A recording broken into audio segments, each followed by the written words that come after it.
do is at a record level. This is a full-scale invasion. Yeah, no doubt. And America will never be the same because of the millions of third world illegals who have walked across our border on the red carpet, rolled out for them by Joe Biden himself. They're not going to stop coming, you know. They're not going to stop. They feel entitled. They feel an invitation. And look at that line. I mean, Holy look smokes. at that. When you see that, it's just unbelievable. Yeah. And the U.S. Border Patrol Chief Raul Ortiz tweeted the border invasion stats from the past 72 hours. We touched on this a little bit yesterday. It's a lot of numbers, but just let this sink in. Over 26,000 apprehensions of illegal aliens. 26,000. Almost 26 and a half. Almost 7,500 approximate gotaways. We were talking about drugs the other day, but about 164 pounds of marijuana, 83 pounds of meth seized, 66 pounds of cocaine, 3 sex offenders, 1 wanted felon, and 1 gang member. This is not over several months. This was just within the last 72 hours.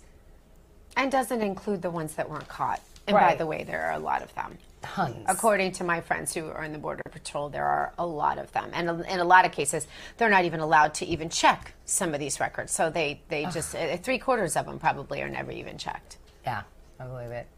All right, that's where we want to bring in our best border correspondent in the business. That's Ben Berquam. That There's only is. one. Good to see you, Ben. Yeah, great to be back with you both. Ben, if this is bad now, then how bad will the invasion be when Title 42 is officially rescinded? Well, it'll be like nothing we've ever seen. I mean, we're already in historic times. We're talking about 6 million. It's really closer to 7 million.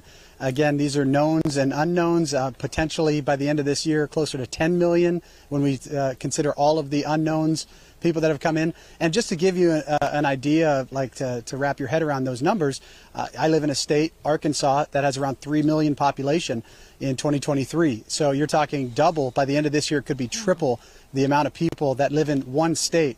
More than half the states in this country have lower populations than Joe Biden and Secretary Mayorkas have allowed in illegally in the last 2 years.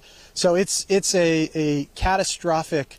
It will have a catastrophic impact on this country because most of the people that are being allowed to stay are being allowed to stay under the asylum rules, and which automatically guarantees them health care, Social Security if they're over 65, Medicare, Medicaid, all of these welfare programs, and that's basically what they're being trained to do. They're not, they're all coming for a better life. The vast majority of them are coming for jobs, but they're also trained by these leftist NGOs that we talk about here often to game the system and get all the free benefits you can. So we're talking about a country that's over $30 trillion in debt, that's going more in debt every single day, taking in millions of more people who can't pay for themselves, who you and I are going to have to pay for, on top of everything else that comes along with that, the crimes, the impact on our schools, on our healthcare system, as hospitals are shutting down. It's catastrophic. It's absolutely catastrophic. And the numbers, again, we've seen nothing compared to what's coming. Our time down in El Salvador, in Panama, it's just ramping up as we speak.